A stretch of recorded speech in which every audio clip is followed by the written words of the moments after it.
This is the web transcription service of the Royal Canadian Military Institute.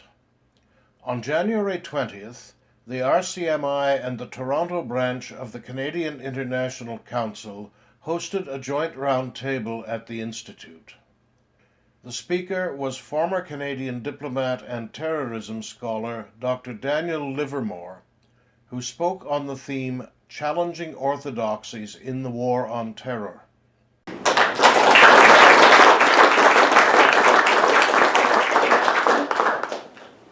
Thanks for coming this evening, and I look forward to presenting this initial foray into the theme of Canadians who were caught up in the war on terror, which was declared shortly after 9/11. And as Fraser said, I'm drawing on some research that I've undertaken for the book. In the course of that research, I had occasion to quote very extensively from the work of Colin Freese of the Globe and Mail, who happens to be here this evening, so I have to be very careful as to what I say at the same time. There are lots of misconceptions about terrorism, lots of misconceptions about terrorism, lots of unusual ideas about what went on both before 9/11 and after 9/11, and what I'm trying to do here is to take what is the normal narrative that you see fairly commonly out in the public, and then take some of those elements and use a methodology which basically looks at each orthodoxy or each given, and then tries to test that against the Canadian cases that took place both before 9/11 and after 9/11. In other words, you stand that orthodoxy up to the light of day, and you say, well, does this stand up in light of the evidence? And what I'm leaving out here is some elements of what I hope will eventually turn out to be a book, namely the role of the Canadian government, Canadian agencies in all of the Canadian cases. But feel free to ask me about that in the course of the presentation tonight. So you've seen the title page. Let's see if you can see slide 2. And I did that transition myself, but just to make sure you're wondering. I've tried to organize this tonight in these 3 parts, although I bounce back and forth between 1 and 2 occasionally, and that may be a bit confusing. Number 1, I look at the standard narrative to see what that is and try to present that fairly dispassionately. Then I put forth my conclusions about the realities of certain Canadian cases. Then I cast a wider net in number 3 on the fight against terrorism. I'm not certain that this last part has anything to do with the first 2 parts, but I thought as long as I'm standing here, I'll take advantage of my position and offer those views. Now, if there's a message in the presentation, I got it last week from a trailer on the X-Files, and it's there. It basically says, nothing that you've ever seen is true, but the truth is still out there. And what we're trying to do is uncover gradually what the truth is. Okay, the standard themes that you encounter when you look on the War of Terror, because it wasn't a standard war, a standard military conflict in any sense, consists basically, oops. Is it okay? Yeah, okay. All right, good. Consists basically of these points. Starts with the growth of Islamic fundamentalist terrorism, leads up to a substantial organization which has global reach. It's called Al-Qaeda.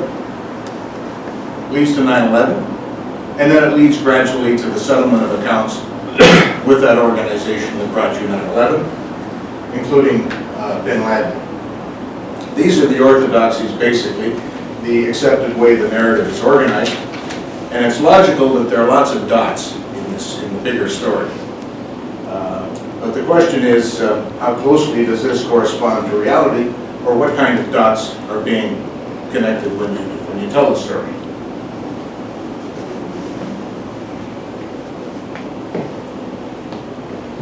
Inside that narrative, there's a controversial picture, and this is basically it. Military power is deployed in Afghanistan and Iraq with certainly easy success at the outset. There is a decision to work with what American Vice President Dick Cheney called the dark side, and it achieved results. Over time, there is success in getting the bad guys off the streets, and then getting them to talk. In other words, the shift from detention to interrogation. And then there are other things, such as the decision to create a permanent detention site, which is beyond the reach of American law, which is Guantanamo Bay.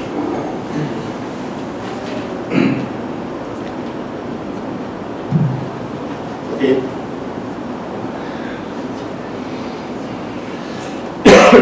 Okay, if that's the narrative, I want to take a look at that in light of the Canadian cases. And the Canadian cases, first of all, were relatively few in number if you look at the global, the wider war on terror.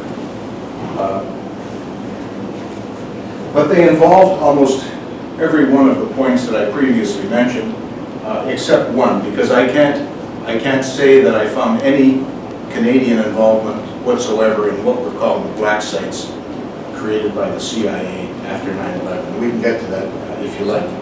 And you may ask at the outset, what do I mean by Canadians and Canadian residents, because that adds to the length of the title and makes it sound more confusing. Well, these are the categories here. And to make things more concrete, these involve excuse me, Canadians like Maher Arar and Abdullah al-Malki, people who hold Canadian citizenship.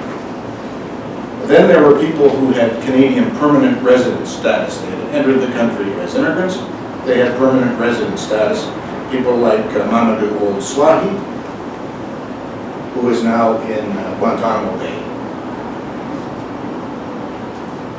Then there were people who came in on student visas. Not very many, but there were a couple of cases of student visas.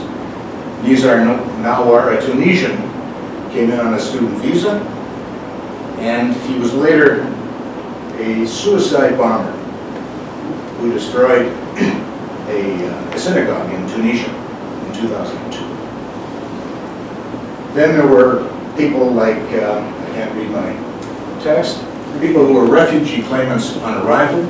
Some of their cases were settled as refugee claimants, some of them were unresolved as refugee claimants, some of them were like Ahmed Rassam, who, the person who planned to bomb the Los Angeles International Airport as 1999 turned into the year 2000. He was basically a failed refugee claimant, or someone whose refugee claim was never processed.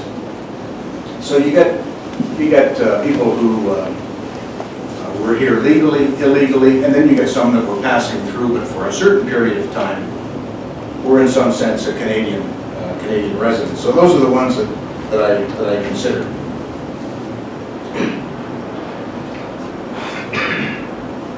Now, prior to 9/11, we go back here. I'm jumping around a bit. Prior to 9/11, you got the discovery in the 1990s of the issue of Islamic fundamentalist extremism, and it finally came to Canada, and there was a serious examination of that issue. The arrival of several people in Canada came to the attention of CSIS and the RCMP. And taken as a group, the persons identified prior to 9/11 reflected a full spectrum of militancy. That is, you had people who were simply fundamentalists but not extremists. You had some people who were militants. You had some people who were extreme extremists, if I can put it that way. I include a few names here for a couple of purposes. Some will be familiar to Canadians. Ahmed Saeed Khader, for example, a Toronto resident, sometime resident also of Ottawa, who was the father of what was eventually called Canada's first family of terror. Further down, Ahmed Rassam, the so-called Millennium Bomber. Fahd Kamel, who served a prison sentence in France for association with terrorism.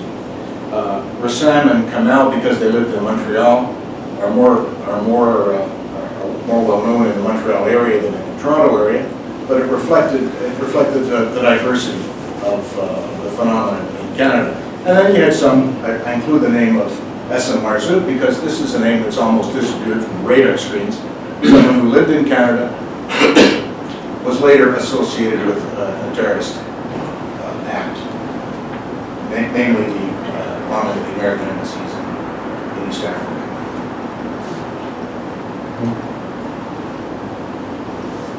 So how, if you look at all the Canadian cases, and you mix in a bunch of others that took place, how do they stack up as elements in the war on terror?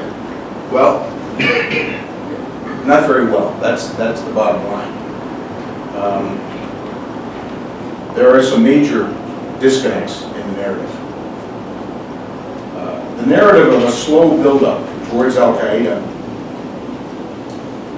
an organization with immense capacity to carry out destructive acts worldwide, is not borne out in the evidence. You combine that with massive institutional failure in the United States on the part of the FBI. It prevents, because the FBI really didn't know what the security situation was in the United States, it prevented American authorities from being able to gauge the extent of their domestic challenges. And I can go into that if you like. That wasn't true in Canada. So, the FBI didn't appear to know what was going on in North America. By and large, the RCMP and CSIS did throughout the 1990s. But the basic problem was in misdiagnosing the meaning of terrorism and confusing national insurgencies with Al-Qaeda.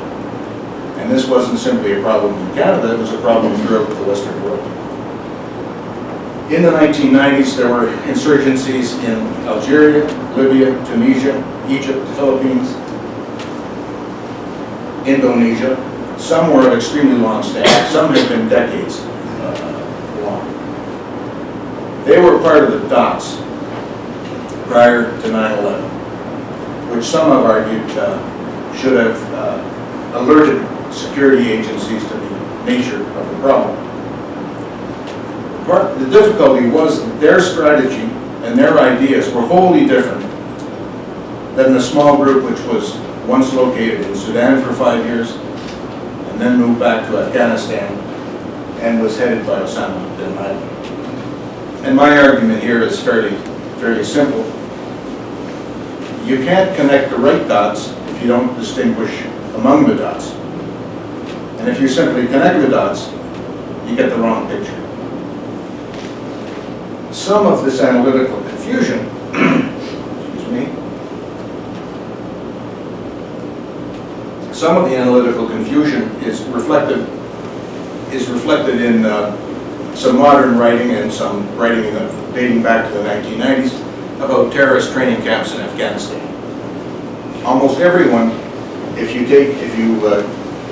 look, I've got to watch myself in front of Colin. I'm trying to say in the media, but I can't. I'm sitting there. But if you look, most people assume that training camps in Afghanistan were run by Al-Qaeda. In fact, almost none of them were.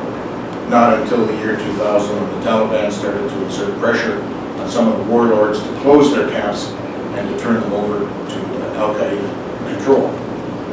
Basically, the camps were associated with different factions in Afghanistan, which went back right to the 1980s. In playing what I would call the blame game, the 9/11 Commission in the United States also decided to hit the CIA as the prime culprit in the sad odyssey of American security prior to 9/11. But the real failure in the West wasn't an intelligence failure, and it certainly wasn't necessarily a CIA failure either. It was a policy failure.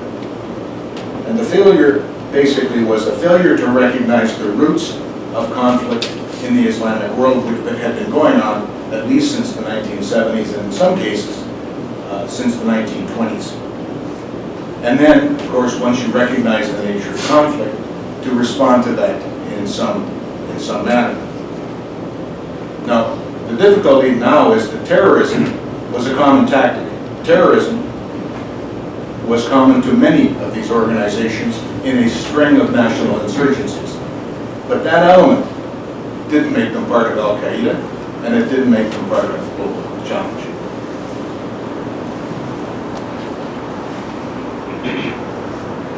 So we turn now to the before 9/11 picture, to the post 9/11 picture. And how did the orthodoxies of the war on terror hold up? Now, by this time, CSIS and the RCMP have a very strong overview of militancy in Canada, and the linkage, the common element in almost every case, is Afghanistan.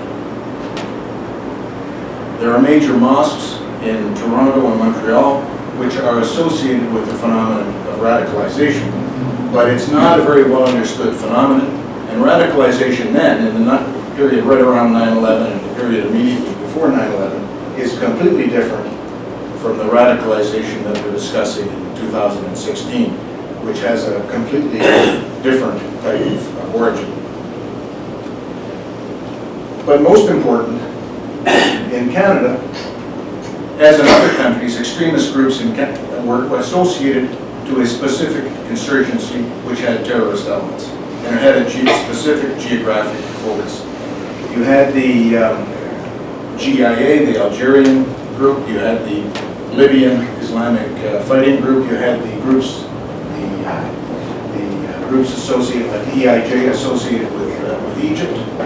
These groups had their own national reasons for adopting terrorism as a tactic.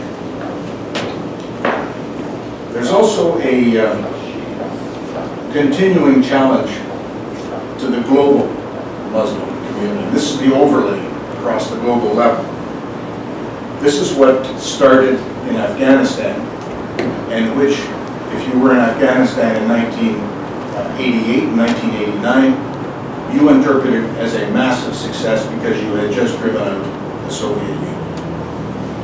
It went on from Afghanistan to Bosnia, and then it moved from Bosnia to Chechnya, although Chechnya is not, doesn't turn out to be the massive success that Bosnia had been, and Bosnia was not the massive success that Afghanistan had been. So if you look at the Canadian situation immediately after 9/11, you see a lot of links to terrorism. But there are weak links, if there are links at all, to Al-Qaeda.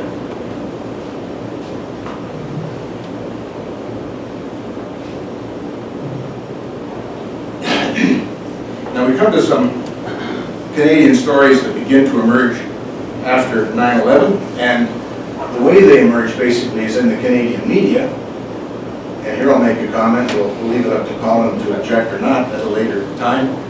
Because they're cases, individual cases, they aren't linked up to a wider generality. I'll try to make that point as we go along. And it emerges with the initial American focus, which was taken the week after 9/11, to get suspected militants off the streets. And the phrase "off the streets" becomes the phrase heard again and again in the intelligence community for the next 2 or 3 years.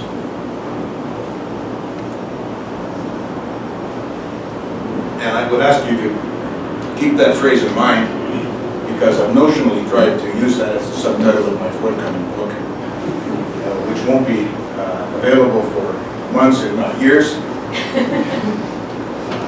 People have already told me they don't like the title because it doesn't mean anything, but it does mean something in this particular context. Benamir Benada was one of the first cases jailed, deported from Canada to the US.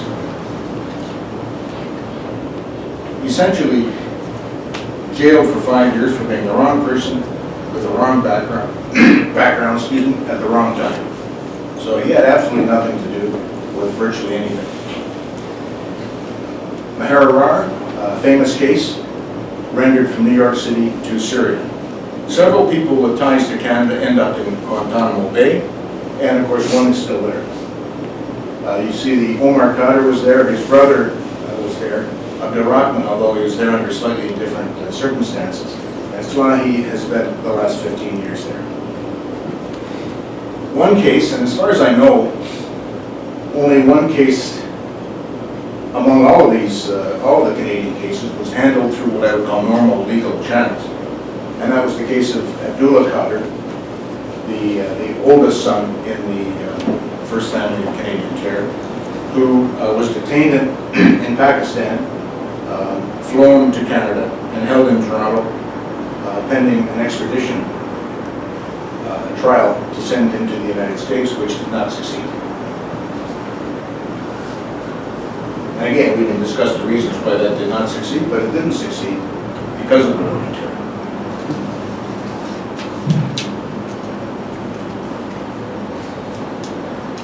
Okay, Canadians are caught up in the war on terror, and then an important policy decision is taken in the White House, and it's the shift in American emphasis from detention to interrogation. Some were interrogated at Guantanamo Bay, and you see the two, Omar Khadr and Swahi.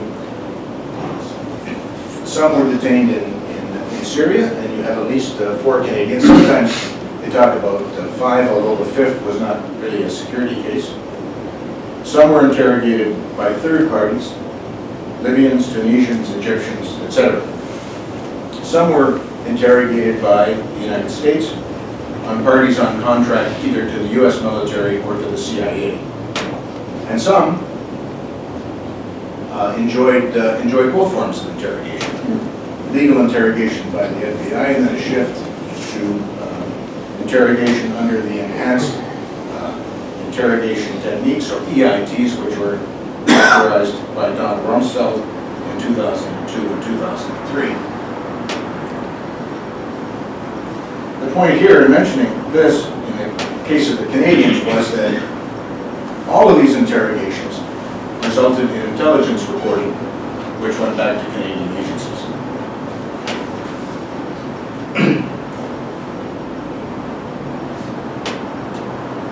So how does the narrative hold up? Of course, the key issue here is the use of the enhanced interrogation techniques, as they're called. It's basically involved mistreatment and torture. The first thing, which supports the standard narrative, is that the quantity of intelligence shot up dramatically. There was a lot more intelligence. Bad news is that most of the material from Canadians was already well known to CSIS and the RCMI. What was new was generally invented, it was wrong, or it was just exaggerated. Now, the difficulty here is these factoids, which had been the fruits of interrogation and wherever it took place, then entered the intelligence system in the United States and Canada, where they created problems. And some of them lent themselves to assessments which contained evidence drawn from those assessment reports. And some of those factoids still linger long after they should have been discredited. And you see them pop up from time to time. In the meantime, the use of torture in Guantanamo Bay destroyed the chances of prosecuting detainees, even those whom you might consider to be legitimate extremists. And gradually, the media started to catch on to a series of mistreatments. They start first in Abu Ghraib in Iraq in 2004, but they move on very quickly to Guantanamo Bay by 2005. And public support for the war on terror ebbs very, very quickly in that period. The thing here is that because of the way that the interrogations were carried out, there is no possibility of using any of this material in a Canadian court.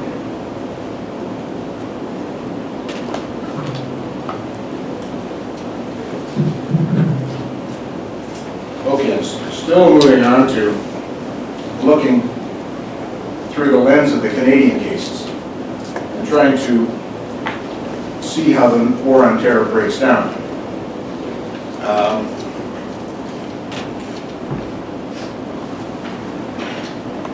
The first difficulty that you come to when you go way back and you try to understand some of the cases, terrorism wasn't the problem. Terrorism was the tragic and violent manifestation of the problem. In other words, the narrative ignores the seeds of Islamic militancy. Why is the Islamic world turning to terrorism, and why is a certain part turning to terrorism? What are the roots of this difficulty? If that had been diagnosed a little more effectively, a policy response might have been forthcoming.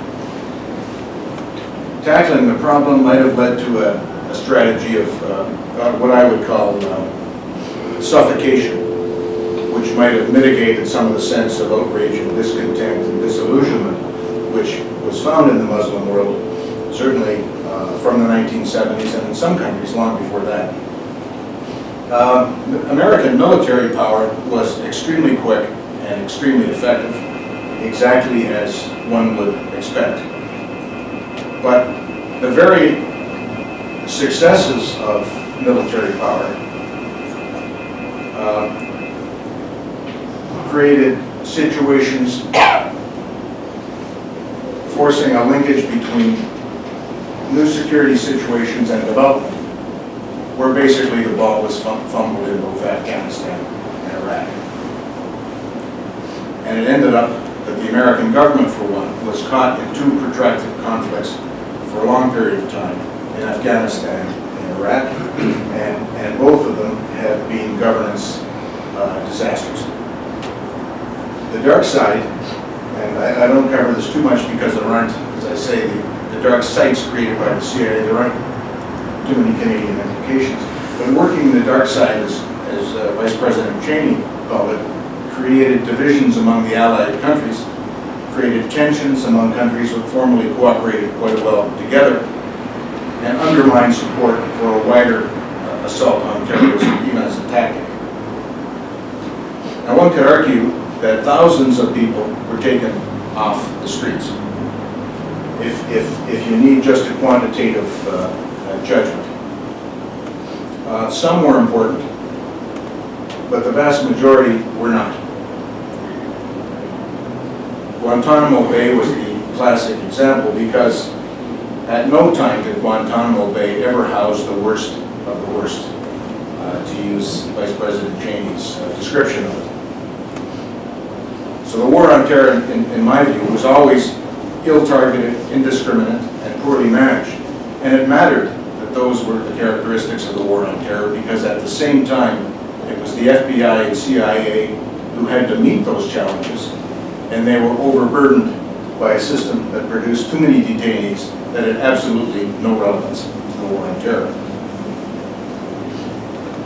Now there's a controversial point here, and I think it has to be raised. I stand on one side of it, other people stand on other sides. Most persons fairly close to the action, I would argue this way, will acknowledge that the new interrogation practices did not produce actionable intelligence. In other words, torture just didn't work. It produced a lot of material, but it didn't produce what the United States needed to run the war on terror. And there's an element of difficulty with Guantanamo Bay, too. It has proven to be a quagmire, not only because it produced little or no intelligence, that's been known for a long time, but it creates a situation now where there are people detained in Guantanamo Bay who are, you can only characterize as serious extremists who, if released, will carry on extremism against the West. But because of the evidence used against them, they can't be prosecuted. So this Somebody objected to what I just said there.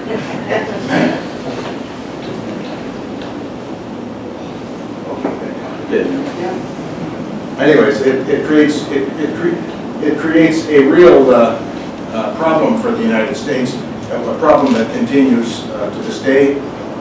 What do you do with certain of these people? And people will argue, well, which one is which one is serious, what do we do?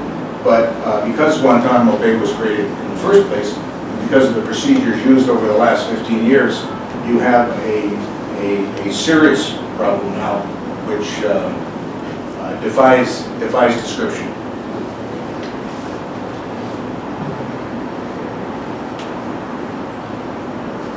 Okay, the Canadian cases.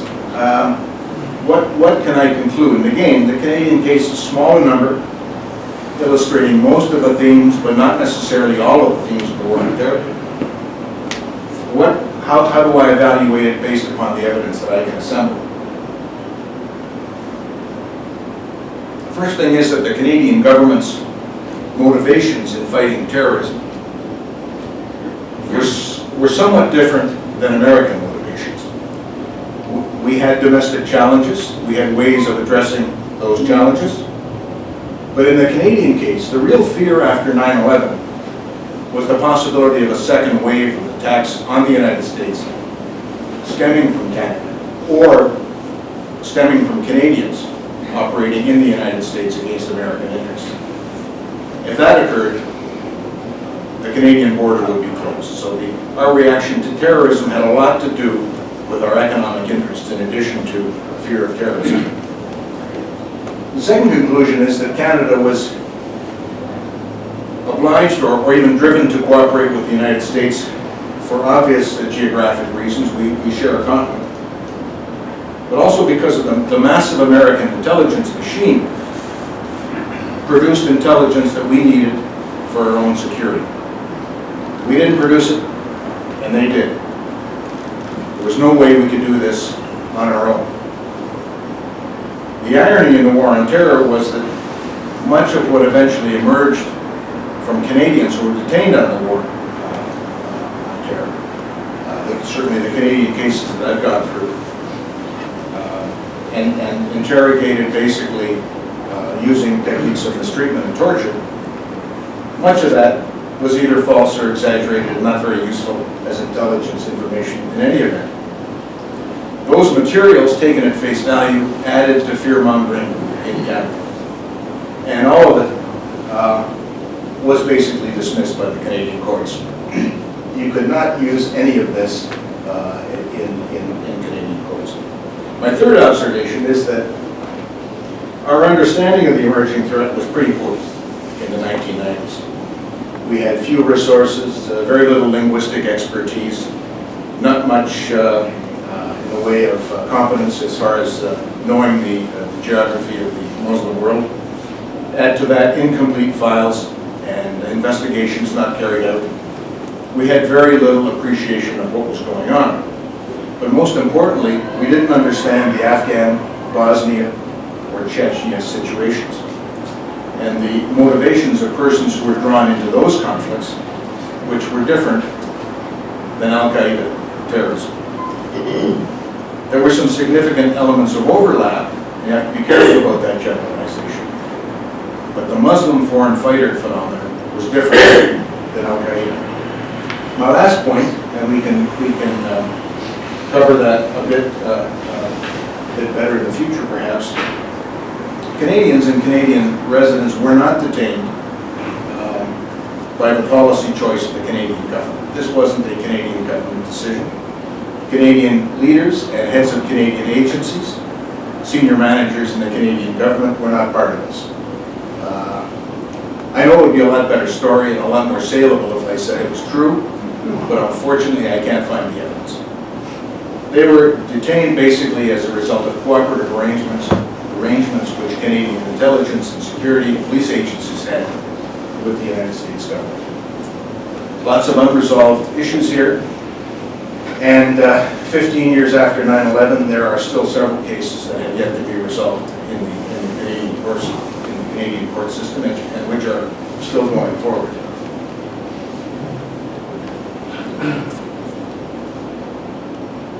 Okay, now I enter the tangent here, and I apologize for it, but I can't help myself. Especially after recent days and weeks and months in which we've seen a string of terrorist incidents all around the world, and in the last couple of weeks which have claimed the lives of Canadians too. Question I've got is, if we did some of this wrong before 9/11 and after 9/11, can we do better now? I've dug up 7 things we should be doing. There are probably more. There could be fewer. I didn't pick the number 7 because it was lucky. It just happens to be where I stopped. First off, as tragic and as unexpected as terrorist incidents are, especially on Canadian soil, governments have to remain calm and retain their perspective in the aftermath of a terrorist attack. And they should try to draw a distinction between what they might have to say to their publics in terms of outrage and condolence to families and victims, and what they should be doing to address the consequences. In other words, there's a distinction between those two. My second point is, and as critical as I am so far in my view of CSIS and the RCMP, we need those institutions to be strong. But we also need them to be good as well as strong. If it's strong, they're not very good. It's probably dangerous. We need to know much more about our adversaries. We need to know why they're enemies. We need our intelligence products to be much more sophisticated than the intelligence reports that I've gone through in the past couple of years on the period prior to 9/11 or the period immediately after 9/11, which came to me, by the way, not because I was an official that had a security clearance, but because they've been produced in the course of discovery in civil cases that are now underway in a lot of these cases. The third point here is, there is no substitute for working with domestic communities. They are the real losers when terrorist attacks occur. It's the Muslim communities in Canada who lose. They are the ones you should be working with to make sure that terrorist incidents don't happen. This is where the theme of domestic radicalization comes in, although in my view, this theme has been blown wildly out of proportion in recent months.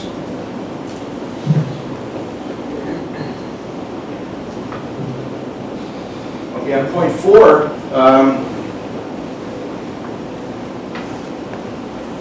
we should be doing nothing which makes terrorists immortal, or which allows themselves to think that they will be immortalized. There is a wonderful museum on the site of the World Trade Center in New York City, which recounts the history of the World Trade Center and what happened on 9/11, but it makes, in my mind, one major mistake by giving the biographies of the 19 hijackers and by giving them some life past what they did on 9/11. And in my view, eliminate that part of the narrative in that museum. Consign these people to the oblivion that they deserve. Similarly, don't reward terrorism in any way. And here I would say, don't repeat what the French security authorities did after the recent attack. So you don't go in and kick down doors and invade neighborhoods. Why? Because that's exactly what the terrorists want. The point of terrorist attack is to induce repression. Therefore, what you don't do is give them the repression that they ask for. Number 6 is probably, for many people, pretty weak and pretty uninspired. But the best long-term tools at our disposal are tools that we already have and that people have known about for years. The justice system, including the police, supported by the intelligence community, supported by patient work on all of these organizations in getting to the root of terrorist attacks. The military has a role, and It's a potentially important role in a global community, but it's necessarily a fairly well-defined support role in a very limited way. So we're not looking at the war on terror as a military conflict. Lastly, my general rule, don't do stupid things. There are thousands of experts who, after 9/11, suddenly came out of the woodwork advancing silly ideas. And unfortunately, a few of those worked in the US government at the time. They came up with the idea of black sites in several countries in Europe and other places. They came up with the idea of Guantanamo Bay. They came up with the idea of enhanced interrogation techniques. And they came up with the idea of mass detentions. These are all bad ideas. If you have patience, and if you think about strategy first, deciding upon a strategy, and then going about delivering that strategy in a patient, consistent way, it's possible to avoid bad ideas. Those bad ideas lead to things like the war on terror, which should have been pitched all along, although I can see why it wasn't, as the campaign to bring the perpetrators of 9/11 to justice. It just doesn't ring as easily as war on terror, but it was probably a more accurate objective of what should have been done. And all of this leads to one final conclusion. I'm sorry for taking up your time, but a quotation that comes from the legal scholar, commentator, official in the American government, Rosa Brooks. And I'll just expand on her comment a bit. Terrorism could well be with us for some time to come. We're not in a crisis. And I object strongly to people who write about us facing a crisis of terrorism. We are confronting a problem. We need to manage the problem so that we suffocate terrorism over time. It's not an enemy that can be defeated on the battlefield in any classic sense. And the sooner we learn this, the better our publics will be to face terrorist incidents when they arise. Thank you very much.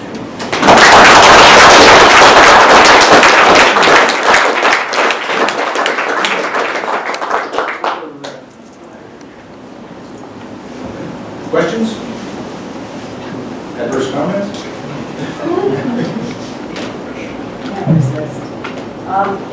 Burger Falk. Dad's a colleague. We work together at Canadian Forces College. Just two observations and then a quick question/friendly constructive critique.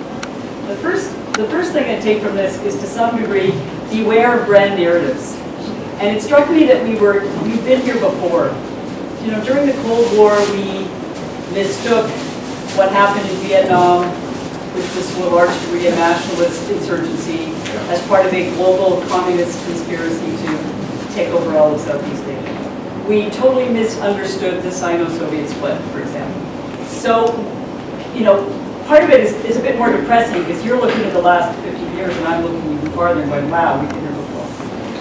The second thing, and I just wanted your comment on this, was, because it's a bit absent from your talk here, is some of the successful Canadian prosecutions, and I'm thinking in particular of the folks that were associated with the Toronto 18, although you and I both know that the number came down considerably. Because to me, those prosecutions show exactly what we did right. We worked with communities, there were insider informants, some of, a couple of whom you know are in witness protection. There was, community involvement. Without that involvement, the RCMI and the CIA wouldn't have been able to, in fact, create actionable intelligence that could be translated into evidence and used in court. The courts worked well, and when the convictions were appealed, the Ontario Court of Appeal lengthened the sentences. To some degree, the names aren't on the news headlines every day, so we've met your criteria, consigning them to oblivion. And I think we've done all that in a sort of quiet Canadian way that shows that we're doing something right. The small critique I have, and I just want your comment on this, is I noticed throughout your presentation, you kept saying Islamic militancy, extremism, etc., as opposed to Islamist. And I know it's a linguistic point. Only academics make stupid points like this, I know. But the reason why I defer to that is because I like to think of Islamist in highlighting the ideological nature of this and the political hijacking of the religion as opposed to the religion itself. And I noticed you didn't do that, and I'm just wondering why. I think I'm just using a word count and keeping it short, because sometimes I appreciate the comments, but in what I've written so far, I usually use the phrase Islamic fundamentalist terrorism, or Islamic fundamentalist extremism, which would be Islamist would be Islamic fundamentalist. I don't get too caught up in the definitional problems. What I found striking, though, when I looked at these cases, was how little religion mattered to most of these people. Now, they may have been Islamic fundamentalist terrorists, but they weren't very good Muslims. And they had different motivations. They had different reasons for undertaking what they did. And I found that an interesting piece of information. The trouble is, I don't know what to do with it as a piece of information. It becomes part of a different type of narrative on radicalization, etc. Could we not say that the Crusaders and Christianity? I mean, the only name in the history, right? That's what's happening. Yeah, no, and I must say that the Afghan training camps are another conundrum, because I could not get an accurate fix on how many Canadians or Canadian residents attended Afghan training camps run by whoever. But there were hundreds. There were lots. They may have been 1,000. What is interesting is how few of them were interested in terrorism once they went there. It's like, oh, you saw what we're going to do? No thanks, had enough. Come back, you satisfied your curiosity about what the Afghan struggle was about, or what the Bosnian struggle was about, and that's the end of your militancy. Now, that, unfortunately, that mattered to the records of these people, who then came to the attention of police and intelligence agencies, and who were tracked for that reason. But I will say this, Canadian security and intelligence agencies were much better at handling that than American ones were, because after 9/11, several Americans were detained and jailed simply for being at an Afghan camp, when it was clear that they had absolutely no idea what they were going into, and they had absolutely no interest in it after they returned. So to me, it was for them it was a bit of a problem in the justice system as to what happened.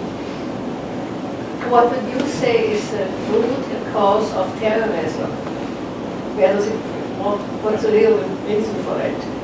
Well, one of my bugbears when I see commentators on television is that they'll say, well, he's an expert on terrorism. Well, to me, there's no such thing as an expert on terrorism. What there are is experts on countries where a terrorist movement has emerged, so that expert can then talk about why a terrorist movement emerged from that particular society. And if you look at that, and there was actually a very interesting study done by the Department of Foreign Affairs and International Trade in 1993 on the Islamic world and the Islamic awakening and some of the extremist tendencies. And almost always the tendency to become extremist was fed by disillusionment with the direction of the country. It wasn't poverty per se, because very few of the terrorists were actually poor people. Most of them were middle class, who faced the frustrations of middle class. A lot of them were university educated, but there were no jobs after they graduated, certainly no jobs in what they wanted to do. What they saw too was that here you have the Western world moving ahead, and you have prosperity in Europe, and you have prosperity in Israel. Across the Muslim world, what you see is economic stagnation, decline, and decay. And they wonder, who do you blame for the situation we now find ourselves in? It causes them to move towards an Islamist orientation, try to find in the Islamic world some of the success that eluded us when we tried to adopt either Marxism or socialism or capitalism or something else that didn't work. Some of them went further, and they said what we need is an armed struggle to replace whatever autocratic regime they had with an Islamic government. And this was also the pattern that you had governments in a lot of the world, and some of them were aligned with the Soviet Union, some of them were aligned with the United States, but they tended to be nationalist, authoritarian, non-democratic Arab governments. And so what emerged as a reaction to that was Islamist movements, and then they weren't necessarily extremist or radical, but some of them developed extremist fringes. So I think the answer is to be found in different experiences in different countries, but it came alive in the 1970s because of doctrines which were promulgated by Abdullah Azzam, who later became one of the founders of the Afghan resistance. And Afghanistan gradually became a magnet for some of these movements coalescing. That's a sort of a long-winded answer to say, I don't think you know absolutely in any one case. You have to examine several to pull it all together. There's two questions, and one of them blends into the answer that you just gave, which is at the beginning you talked about how in the 70s up until the 90s, if we would have just looked at the issues in these Islamic countries or amongst the quote-unquote Islamic world, the appropriate response would have been a policy response instead of this war on terror. And I just wonder if we looked at the Islamic world today, what do you think the issues are and what kind of policy response would be appropriate? And the second question is more specific to Guantanamo Bay, with the detainees who are there and obviously for various reasons cannot be released or cannot be prosecuted. Is there an option? Is there a solution? Or because it's fodder for both sides of the war here, and I don't really see one, and I'm curious if there is one out there. Well, the last one first, because it's a bit easier. I don't see a solution. I don't see what it is, because you created this dilemma. Now there are several who could be released. For instance, I mentioned the case of Swahi, who was a Canadian resident, albeit only for about 2 months in Montreal. He could be released. He has been. His trials have not been successful. He was tried several times. The United States government cannot nail him with what they think he's done. They can't use the evidence that they gathered. So what do you do with him? He's got a habeas corpus application for release, and yet you can't get the habeas corpus application on it because the American government doesn't want to have these people released. Well, in his case, you could probably release him. One of the difficulties is that he basically wants to come back to Canada or to Germany. And you have to say, well, would the publics of Canada and Germany be willing to accept somebody that spent 15 years in Guantanamo Bay? So it's created a number of extremely difficult circumstances. And I'm not even talking here about the case of Khalid Sheikh Mohammed, who was detained and was the architect of 9/11. What do you do with him? I don't know. Now, on a policy response, I think this is very tough now with the Arab world because the whole Arab world is in such a state of disarray across the board. The appropriate policy response, which is normal in what way we look at it, which I don't think is going to work now, is liberalization, democratization, quest for social tolerance. I think these now become more slogans than legitimate policy responses. I think you have to go into each country, try to find out what works, and in Tunisia, it's been more successful than in other countries. Maybe what works in Tunisia could be could be translated to greater success in another country. I don't know what might work, though, in Egypt, which is probably the bellwether of the Muslim world. Everyone thought we were on the right track in Egypt. We weren't. So we've gone back a step now. Do we move forward again? So I think it's a real conundrum, and I'm not talking here about Syria or Iraq, which, if anybody has an answer here, please step forward. One thing I truly can't understand is what is the extremist purpose or game plan or end goal of going into schools and murdering children? I just can't understand why. I don't know where it's going and what the purpose is. Can you explain that? Why did they do that? I can give you what they claim is the purpose, because there's a lot of writing about that among the extremist community, and that is that you depends on the country in which you commit the act, but in general terms, if you're doing that in a Western country, what you're trying to do is create repression, and you're trying to create disaffection between the mainstream Christian community, if you can call it that, take the Canadian case, and the Muslim community.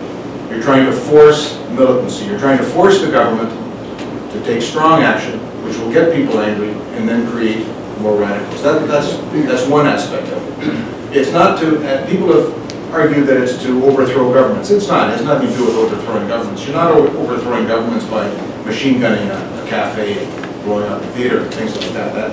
That isn't the motive. But if you can, the narrative is you create this repressive atmosphere so that the Muslim community is not comfortable, becomes more extremist, and there are more recruits for your cause. To me, the larger problem and is that why did Osama bin Laden attack New York City on 9/11? What was the point of that? And even within his own group in Afghanistan, it was not a popular idea. That there were most of his supporters opposed the idea of declaring war on the United States through a flagrant act on American soil. But the point was, in that case, and again it was explained by bin Laden, you forced the United States to make bad decisions. You forced the United States into a foreign war. In this case, a foreign war that they can't win. And bin Laden had looked at several cases in his selective view of history, which by the way wasn't that great. He had looked at Somalia. He was located in Sudan when the Somalia episodes of the early 1990s took place. He looked at Vietnam. He looked at the Beirut bombings of 1983. In every case, the American public got fed up and withdrew, or caused the withdrawal of American force. So his answer was, if you force the Americans to fight a long, protracted war that costs them billions of dollars, ends up costing thousands of American lives, eventually the United States will give up. When they give up, they'll withdraw from Muslim lands.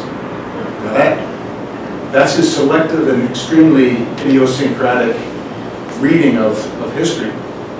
But that I think is what triggered 9/11. What about Pakistan and this latest? What's their point there?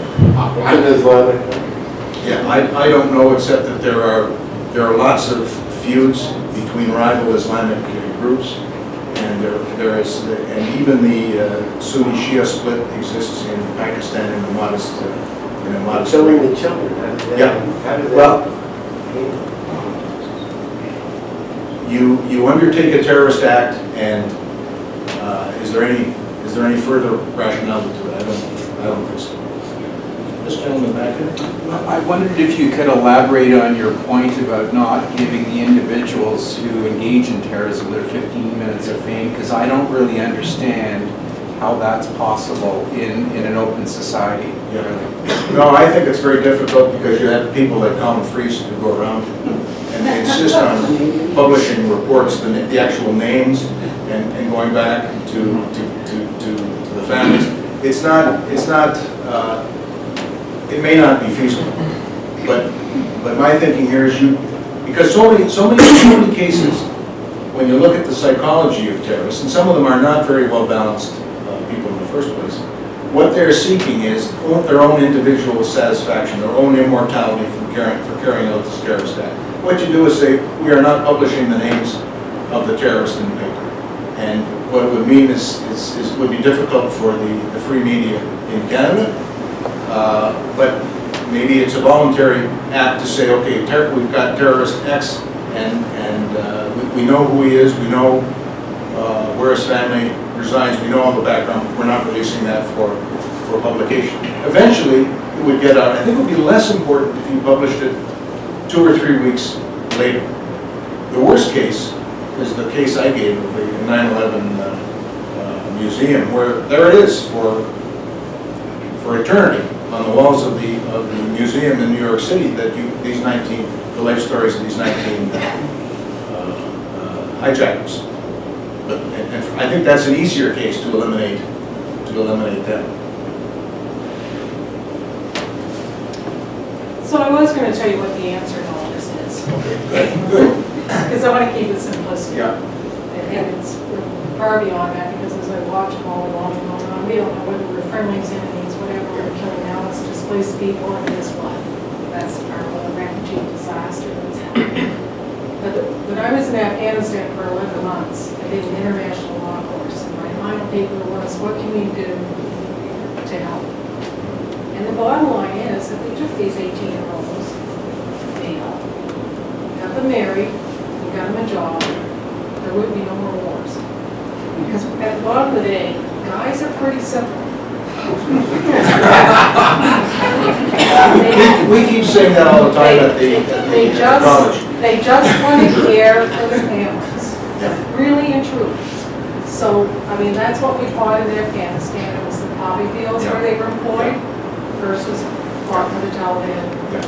It's pretty simple, but we just continue to create monsters by not learning anything from our history. And as I watch and I see what's happening in business on frontier, we no longer are doing anything rational. And who knows what's going to happen. It's horrific. You mentioned something that is extremely interesting. When you go through the life stories of a lot of the extremists who take part in terrorist acts, a high proportion are single men who have not been able to find a spouse for a certain. And let's be bottom line, they're ignorant, and it's called 70 virgins. I mean, really, truly, they truly believe that, and we can't laugh at that. They truly believe that, and we're not learning from that. And the bottom line in Canada, because it's not sexy, as a physician, you keep ignoring our mental health because it's not sexy. Let's call it terrorism, radicalization, whatever you want to call it, but we won't help with mental health. And that's the tough, those are the tough stories. And take the whole community. Can we take one more question, Dan? And then I just wanted to follow up on the question of the gentleman about why the children. The UN attempted to come up with a definition of terrorism. It actually never finalized it, but one of the components that they did strongly recommend was the idea of a terrorist act being designed against civilians with a maximum horror factor in it. And they know that the Western world is particularly sympathetic to anything that happens to children. And therefore, they would target the children and very innocent victims in that sense. Well, thank you very much. Thank you for being with me tonight. I invite comments in due course. Thank you very much. Please.